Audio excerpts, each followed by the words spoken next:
Shame. We all experience it. This debilitating sense of being flawed and unworthy is so powerful that it affects our ability to fully engage at work, in school, or in our personal lives. As a social work student, I help clients work through their shame. Ironically, I know that the professional training I'm receiving doesn't always address this issue within our ranks, which may contribute to the incredibly high rates of burnout among social workers. When I was working in an addictions treatment center, I struggled with shame. I found myself becoming so emotionally exhausted by the work that I was calling in sick to work more and more. Preliminary research indicates that shame is a common experience in social workers and that it may contribute to burnout. But research in this area is really new and very understudied. So, in my research, I'm exploring shame in social work students.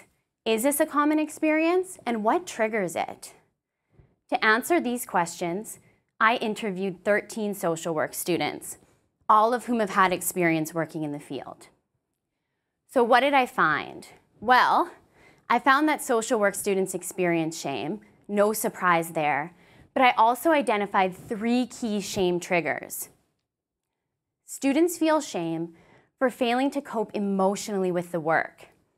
As one participant said, "We are service providers, therefore we are not service receivers. We aren't supposed to feel bad." Students also feel shame as a result of their privileged position relative to their clients. Shame for not having experienced the same challenges as our clients, including poverty, trauma, or racism. This shame is silencing and it creeps into the classroom. Students feel it's not their place to raise their hand and speak to something that they haven't personally experienced. And finally, social work students are impacted by stereotypes and discourses in society that misunderstand and undervalue the profession of social work.